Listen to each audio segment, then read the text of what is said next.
Assalamualaikum warahmatullahi wabarakatuh. Seperti biasa saya akan membahas alur cerita dari Against the Sky Supreme ya guys. Sebelum ke pembahasan jangan lupa, like, comment and subscribe ya. Yuk tanpa basa-basi lagi kita langsung ke pembahasannya, di episode sebelumnya. Seberkas cahaya setebal puluhan ribu meter naik ke langit dari monumen Dewa Zenfu. Seluruh istana abadi. Namun, formasi besar protektorat istana ilahi abadi dibuka. Melihat pemandangan yang menakjubkan ini, mata indah Jinglu penuh dengan keterkejutan. Di sisi lain, ekspresi Tan Yun menjadi semakin bingung. Tan Yun memeras otaknya untuk memikirkannya, tetapi dia masih tidak dapat mengingat-ingatan apapun tentang istana Dewa Abadi. Tan Yun melepaskan kesadarannya dan menyelimuti seluruh mansion. Setelah menemukan bahwa mansion itu kosong, dia kembali menatap Jinglu dan berkata, "Pergi, ayo pergi ke kuil kuno yang kamu sebutkan," ucap Tan Yun. Baiklah, Jinglu mengambil Tan Yun jalan ke mansion. Dia terbang jauh ke kedalaman, dan setelah beberapa saat, dia sampai di luar istana kuno dengan ketinggian 100.000 kaki di belakang mansion. "Saudaraku, itu di sini," ucap Jinglu menunjuk ke kuil kuno berlantai 3 di depannya. Tan Yun mengangguk, dan setelah mengungkapkan pemahamannya, dia menyapu tangga besar dan berdiri di depan gerbang lantai pertama. Tan Yun memejamkan mata, melepaskan kesadarannya, menyelimuti pintu kuil, dan mulai mengamati larangan pola protos kuno abadi di pintu kuil. Setelah beberapa saat, Tan Yun menutup matanya, dan dengan tangan dari dadanya, dia dengan cepat menari lintasan misterius dan tak terduga, dan kemudian mendorong tangannya ke pintu aula. Bang! Boom! Dengan dentuman keras, kemudian, pintu kuil yang telah disegel selama ribuan tahun, perlahan terbuka dengan semburan debu. Di luar aula, ketika Tan Yun melihat dengan jelas pemandangan di dalam aula, dia hanya bisa sedikit terkejut. Dan hal yang sama berlaku untuk Jinglu di belakangnya. Melihat keduanya, mereka melihat bahwa aula di lantai pertama ditutupi dengan sutra merah cerah dan satin, dan dindingnya ditutupi dengan kata, "Hai," dari protos kuno yang abadi. Sama seperti saat mereka menikah. Tan Yun mengerutkan kening, dan ketika dia melangkah ke aula, tiba-tiba, di depan Tan Yun, seorang lelaki tua yang halus muncul. Tan Yun tahu bahwa lelaki tua itu sudah mati, dan ini hanyalah sisa dari jiwanya yang akan segera menghilang. "Budak tua ini bertemu dengan paman," ucap pria tua itu berlutut di atas tubuhnya yang seperti gunung menghadap Tan Yun. "Apa, paman?" ucap Tan Yun tercengang. Orang tua itu bersujud dan tersedak. Ketika pintu istana terbuka, budak tua itu tahu bahwa Andalah yang kembali. Karena di seluruh alam semesta, satu-satunya orang yang dapat membuka pintu istana ini adalah Anda dan Tuan Abadi. Setelah Anda meninggal, Dewa Abadi saya menyesal bahwa dia tidak setuju untuk menikahi Anda, jadi Dewa Abadi memegang mayat Anda dan menyelesaikan pernikahan sebagai saksi dari semua Dewa kuno abadi kami. Dia percaya bahwa suatu hari Anda akan bereinkarnasi dan kembali, jadi ketika alam semesta dihancurkan, Dewa yang abadi akan menyegel sisa jiwa budak lama di sini, untuk melindungi budak tua dan membiarkan orang tua ini menunggu hari Anda kembali. Tuan Abadi meminta budak tua ini untuk memberitahu Anda bahwa dia benar-benar mencintaimu, lebih dari dia mencintai dirinya sendiri, ucap lelaki tua itu. Berbicara tentang ini, sosok lelaki tua itu menjadi semakin ilusi, seolah-olah dia akan setiap saat menghilang. Tan Yun sedikit bingung, dia buru-buru berkata, "Kamu memanggilku paman, siapa namaku? Apakah aku protos kuno abadi? Kan, juga, siapa nama istriku, Dewa Abadi di mulutmu," ucap Tan Yun. Di hadapan serangkaian pertanyaan Tan Yun, lelaki tua itu berkata sebentar-sebentar, "Tuan, Anda berasal dari klan Dewa Abadi kuno, Anda pernah menjadi Dewa Abadi kami yang terkenal," ucap lelaki tua itu. Sosok lelaki tua itu dengan cepat menghilang. Tan Yun berkata dengan cemas, "Siapa aku? Siapa nama istri saya yang abadi? Di mana dia?" ucap Tan Yun. Dengan teriakan Tan Yun, tidak ada yang menjawab di aula, orang tua itu telah menghilang ke udara dan benar-benar mati. Swiss. Pada saat ini, 7 istri Tan Yun, Feng Qingcheng dan Ouyang Qianqian, berdiri di depan Tan Yun. Segera setelah itu, orang lain terbang keluar dari Menara Lingqiao. Ketika semua orang berada di Menara Lingqiao, mereka melihat percakapan antara Tan Yun dan lelaki tua itu. Pada saat ini, terutama istri Tan Yun 7 dan 2 tunangan terkejut, ternyata Tan Yun benar-benar protos kuno abadi, salah satu dari 4 protos di alam semesta. Dan Dewa Abadi juga istri Tan Yun. Tan Yun mengepalkan tinjunya dan meraung, apa yang terjadi, apa, kenapa aku tidak bisa mengingatnya? Bagaimana aku mati sebelumnya, siapa saya, dan Dewa Abadi, siapa dia, ucap Tan Yun. Kesedihan terbesar dalam hidup adalah hidup selama bertahun-tahun yang tak terhitung jumlahnya bahkan tanpa mengetahui siapa dia. Pada saat ini, kesedihan di hati Tan Yun dapat dibayangkan. Tan Yun, jangan terlalu sedih, ucap Ouyang Qianqian memandang Tan Yun dengan sedih, mengambil langkah maju, meletakkan Tan Yun di lengannya, dan menghibur, Tan Yun, wanita di alam abadi 9 surga di Soul Devouring Abyss, wanita di peti mati raksasa sangat mungkin adalah dewa keabadian. Percuma jika kamu terlalu banyak berpikir sekarang, hanya setelah dia dilahirkan kembali, kamu dapat menemukannya, dan semua kebingunganmu akan terjawab, ucap Ouyang Qianqian. Sen Subing setuju, suamiku. Qianqian benar, ucap Subing. Iya. Tan Yun menarik napas dalam-dalam dan menenangkan diri, itu benar, prioritas utama. Kita masih harus menemukan sumber daya pelatihan dan meningkatkan kekuatan kita. Jika di jurang yang melahap jiwa jika dia benar-benar istriku, Dewa Abadi, dia memiliki setidaknya 28.000 tahun sebelum dia bisa bangun. Waktu bangun ini terlalu lama, saya harus meningkatkan kekuatan saya sesegera mungkin, dan kembali ke alam abadi 9 surga Hongmeng sesegera mungkin, bawa dia pergi dan bantu dia bangun sesegera mungkin, ucap Tan Yun.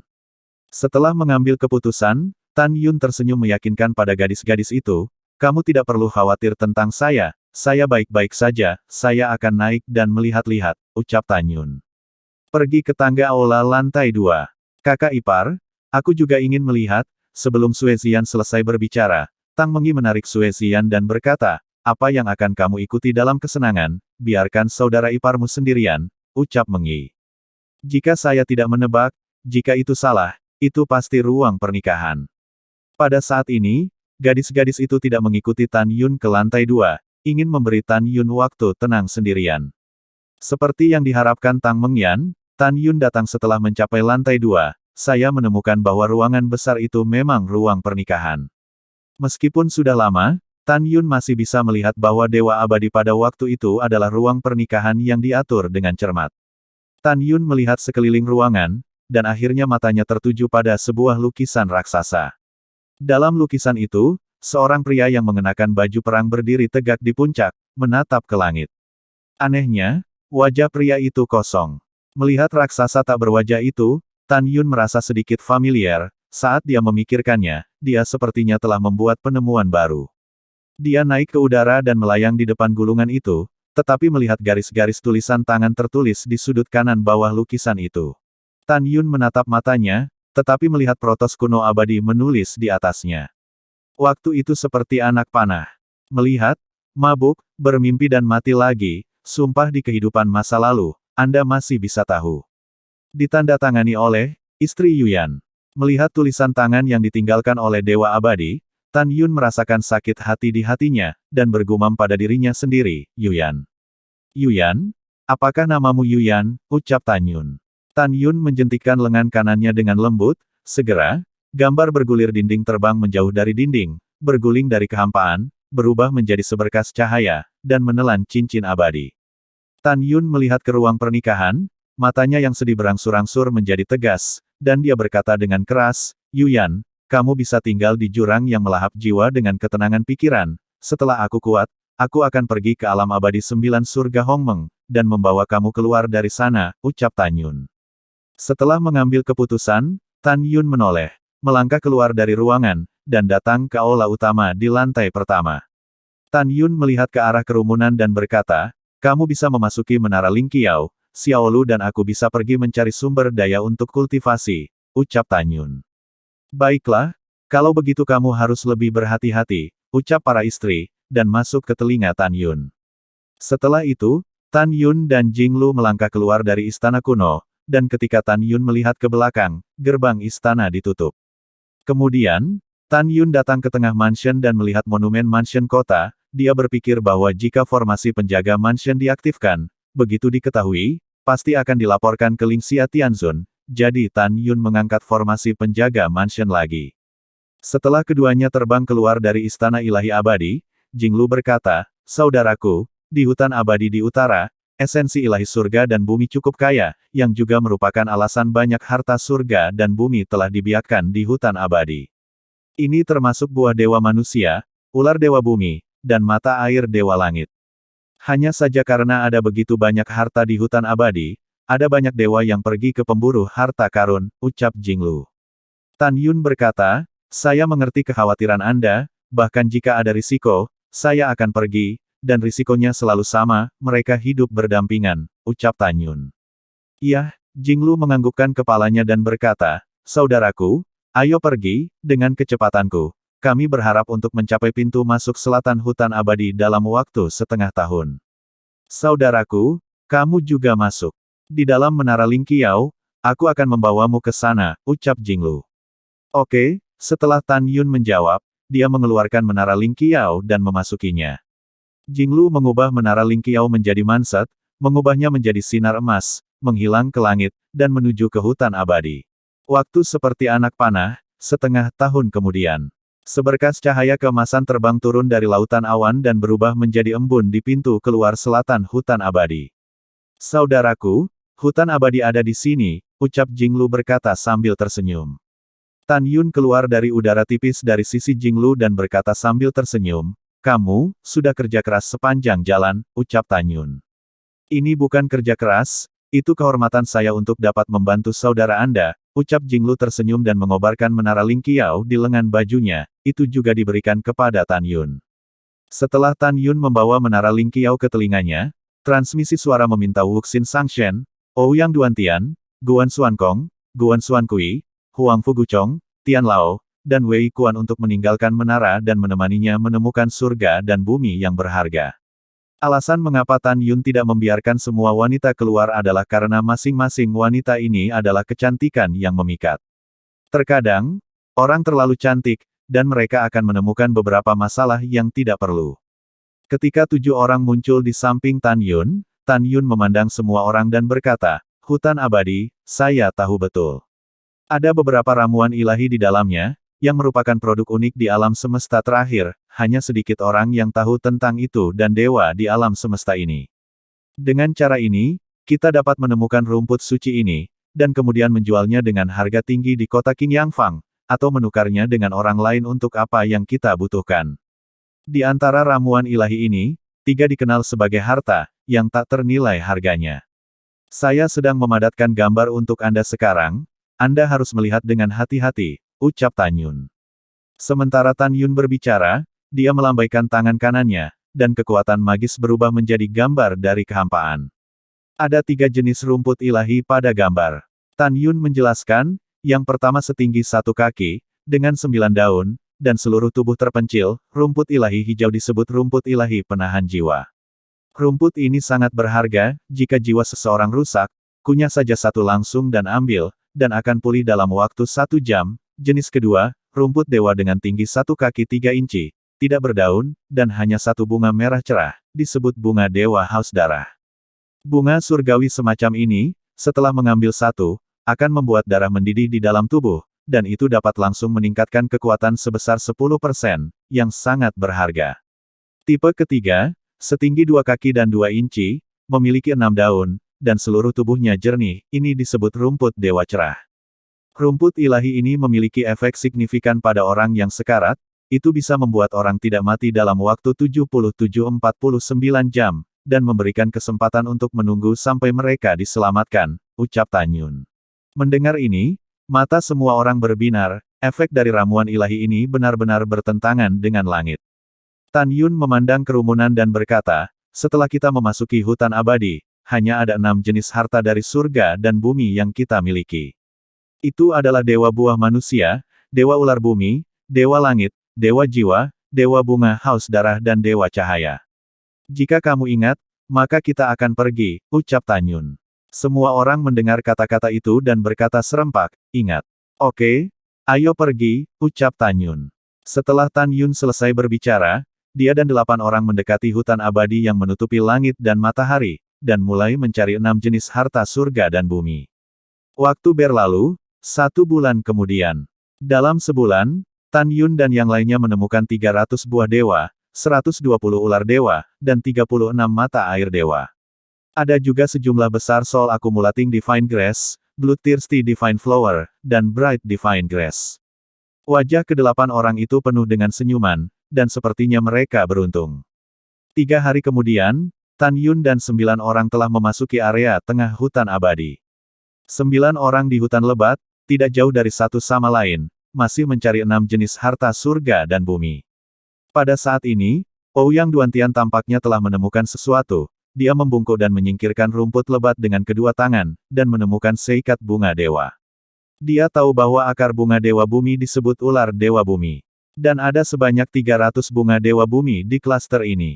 Yuner, kemari, ada banyak ular di sini, teriak Ouyang Duantian bersemangat. Wosh wosh. Pada saat ini, 6 lelaki tua dari alam dewa bumi muncul dari udara tipis dari tubuh Ouyang Duantian. Yang pertama adalah dewa bumi tingkat 8, dan 5 sisanya adalah dewa bumi tingkat ke-7. Haha, tidak buruk, orang tua yang memimpin tertawa keras. Tidak buruk, saya benar-benar bertemu begitu banyak ular ilahi kali ini. Memberikan ular ilahi ini kepada penjaga toko kami telah memberikan kontribusi besar lagi, ucap orang tua itu. Ouyang Duantian melihat kembali ke kerumunan, membuka tangannya, melindungi ular dewa bumi di belakangnya, dan bertanya, ini yang ditemukan orang tua ini, apa yang ingin kamu lakukan? Ucap Ouyang Duantian. Apa yang ingin aku lakukan? Merebut. Hahaha, ucap orang tua itu. Retak, pria tua itu melintas di udara, dan menamparkan wajah Ouyang Duantian dengan tamparan di wajah, mengirim Ouyang Duantian terbang 100 kaki dan menghancurkannya ke tanah. Ouyang Duantian menggelengkan kepalanya, dengan seutas darah menggantung di sudut mulutnya, dia bangkit dari tanah dan menatap kepala lelaki tua itu. Hehe, kamu hanyalah dewa manusia kelas 5, namun berani menatapku. Pria tua itu tersenyum sinis dan melambaikan tangannya. Bunuh dia untukku, ucap pria tua itu. Ya, Tuan Dong, di belakang lelaki tua itu, salah satunya menanggapi suara itu, lelaki tua dewa bumi tingkat ke-7 menyapu rumput dengan kecepatan tinggi, mengubah tangan kanannya menjadi cakar, dan mencubit leher Ouyang Duantian. Tidak ada keraguan bahwa jika dia tertangkap, Ouyang Duantian pasti akan mati. Tepat pada saat kritis, bayangan putih dengan cepat muncul di depan Ouyang Duantian, berubah menjadi Tan Yun dengan jubah putih. Tan Yun, mereka memukuli ayahku dan ingin membunuh ayahku lagi. Kamu harus membunuh mereka, ucap Ouyang Qianqian. Pada saat ini, pikiran Tan Yun terdengar, suara kemarahan Ouyang Qianqian. Jangan khawatir, aku akan melakukannya, ucap Tan Yun. Wajah Tan Yun muram selama transmisi suara. Tinju kanannya meraih tangan kanan lelaki tua itu, dan tiba-tiba menghancurkannya. Bang! Kaca! Kaca! Dalam suara gouge yang tumpul, darah menyembur, jari-jari patah terbang, dan tangan kanan lelaki tua itu dan bahkan seluruh lengan kanannya pecah. Ah! Pria tua itu melolong seperti babi, dan dihempaskan oleh pukulan Tan Yun. Setelah tubuhnya menembus batang pohon kuno, dia menghancurkan darah di rumput. Tan Yun melihat kembali ke Ouyang Duantian dan berkata, Paman, kamu jangan takut, jangan khawatir, aku akan melampiaskan amarahku untukmu, ucap Tan Yun. Pada saat ini, Tan Yun marah. Tahukah kamu, Ouyang Duantian adalah calon ayah mertua Tan Yun, bagaimana bisa dia tidak marah ketika calon mertuanya dipukuli? Yuner, hati-hati, desak Ouyang Duantian. Jangan khawatir, aku akan baik-baik saja, kata Tan Yun. Pada saat ini, lelaki tua yang dipimpin oleh pihak lain memandang Tan Yun, dan ketika dia mengetahui bahwa Tan Yun adalah dewa manusia kelas 6, matanya yang keruh menunjukkan ekspresi heran. Dia tidak pernah membayangkan bahwa Tan Yun bisa memukul keras dengan satu pukulan dan menjadi bawahan dewa bumi tingkat ke-7. Namun, dia tidak takut. Dia percaya, bahkan jika dia bertemu dengan dewa bumi tingkat 9, dia memiliki kekuatan untuk bertarung. Bahkan jika pemuda berjubah putih di depannya memiliki kekuatan untuk menantang langit, dia jelas bukan lawannya. Jika lelaki tua itu tahu bahwa kekuatan Tan Yun saat ini seperti membunuh seekor anjing, dia dapat dengan mudah membunuh dewa bumi 9 tingkat biasa, maka diperkirakan lelaki tua itu akan seperti anjing yang hilang, melarikan diri tanpa perlawanan. Orang tua itu menyipitkan mata ke arah Tan Yun, Nak, kamu berani menghancurkan orang tua ini. Saya pikir kamu tidak tahu bagaimana menulis kata-kata mati, ucap pria tua itu. Orang tua itu membalik tangan kanannya, dan pisau lebar keluar dari tangannya, membawa angin puyuh ke arah Tan Yun. Memotong kepala ke kepala, pergi ke neraka, ucap orang tua itu. Begitu dia bergerak, lelaki tua itu adalah trik pamungkas. Dia ingin membunuh Tan Yun. Dengan niat membunuh di wajahnya, Tan Yun melakukan langkah ilahi Hongmeng, melintas dari langit rendah, dan muncul di sisi kiri lelaki tua itu. Tan Yun mengulurkan tangan kanannya seperti kilat, meraih mulut harimau di tangan kanan lelaki tua itu yang memegang pisau, dan mengucapkan setiap kata, kamu menggunakan tangan ini untuk memukul pamanku, kan, ucap Tan Yun. Retak. Lelaki tua itu menjerit, pergelangan tangannya hancur, dan tangan yang terputus dengan pisau terbang menjauh dari tubuh. Tan Yun menjentikkan tangan kanannya, mengepalkan pedang lebar itu dengan erat, dan kaki lelaki tua itu terputus. Ah, kaki lelaki tua itu, ucap pria tua itu. Tan Yun menendang dada lelaki tua itu saat lelaki tua itu berteriak kesakitan. Puff. Retak. Dada lelaki tua itu runtuh, menyemburkan seteguk darah, dan jatuh ke tanah seperti babi mati. Pada saat ini, 4 lelaki tua yang tersisa benar-benar ketakutan. Dengan merinding, mereka berteriak dengan suara serak, penjaga toko kedua, cepat datang, seseorang akan membunuh kita, ucap mereka. Tan Yun mendengus dingin. Dengan dengungan, memegang pedang lebar, seperti hantu yang bepergian melalui hutan dengan kecepatan tinggi, dengan semburan darah, melintas melewati keempat lelaki tua itu. Saat berikutnya, Tan Yun muncul di tanah dan menginjak wajah lelaki tua yang kehilangan kaki dan tangan kanannya. Pada saat ini, keempat lelaki tua itu berdiri di tanah dengan tercengang, mata mereka melebar, dan mata mereka menunjukkan warna ketakutan sebelum kematian. Segera setelah itu, lingkaran tipis darah muncul di leher keempat lelaki tua itu. Tan Yun menginjak kepala pipi lelaki tua itu dengan kaki kanannya, dan menjentikkan tangan kirinya di antara jari-jarinya. Bas! Tan Yun melambaikan tangan kanannya, dan pisau lebar di tangannya berguling di udara, menghancurkan tengkorak lelaki tua yang jatuh ke tanah sebelumnya, membunuhnya di tempat. Sejauh ini, hanya lelaki tua di bawah kaki Tan Yun yang masih hidup, dan 5 lainnya mati. Ouyang Duantian dengan cepat menarik 300 bunga Dewa Bumi dari tanah dan memasukkannya ke dalam kantong obat mujarab. Pada saat ini, Jing Lu, Wuxin Sangshen, Guan Xuankong, Xuan Kui, Gu Chong, Tian Lao, dan Wei Kuan juga terbang di belakang Tan Yun. Kamu berani. Tiba-tiba, raungan keras dipenuhi amarah terdengar, dan gendang telinga Tan Yun sakit. Saat berikutnya, seorang lelaki tua berambut putih dengan Daogu Xianfeng melakukan tendangan voli ke udara dan mendarat 10 kaki di depan Tan Yun. Orang tua itu adalah penjaga toko kedua toko Wanjin Shenbao di kota Qingyangfang, yang bernama Wang Xi. Tan Yun tidak bisa melihat Wang Qiqiu, hatinya tenggelam, dan dia menatap Jing Lu dengan tatapan bertanya. Jing Lu berkata, saudaraku, dia adalah Dewa Suci kelas 1.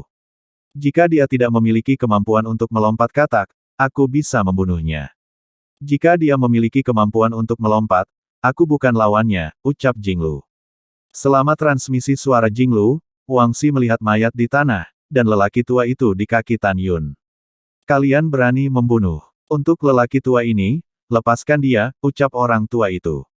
Mendengar ini, Tan Yun mengerutkan kening dan berkata ringan, kita tidak memiliki dendam sebelumnya.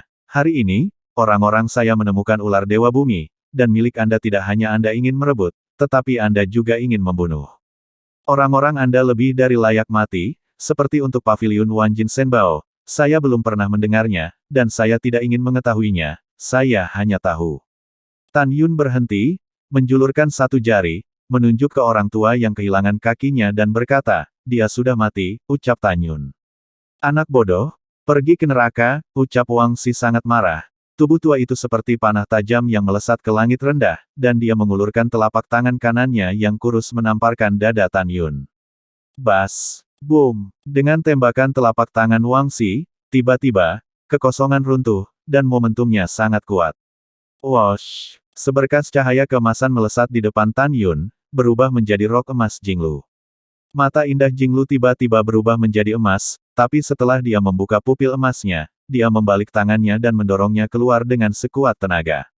Bang! Pada saat kedua telapak tangan bertemu, massa badai energi meledak seperti nebula, dan kekuatan sisa yang luar biasa, dalam bentuk lingkaran konsentris, mengamuk ke segala arah dengan kecepatan tinggi.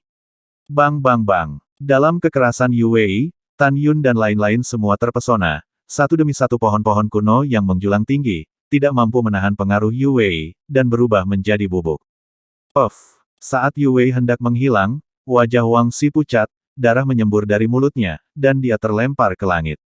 Tangan kanannya gemetar hebat, dan darah mengalir keluar dari mulutnya. Di sisi lain, ketika daun-daun berguguran beterbangan, Jinglu yang ramping masih sedamai gunung. Wang Xi memuntahkan seteguk darah lagi, dan menatap Jinglu dengan kejam. Kamu tunggu orang tua ini, ucap Wang Xi. Setelah meninggalkan ancaman, Wang Xi berubah menjadi seberkas cahaya, membubung ke langit, dan menghilang ke langit. Setelah Wang Xi pergi, tubuh halus Jinglu dengan gemetar, wajahnya sepucat kertas, dan seteguk darah keluar. Xiao Lu, bagaimana lukamu? Ucap Tan Yun bertanya dengan cemas.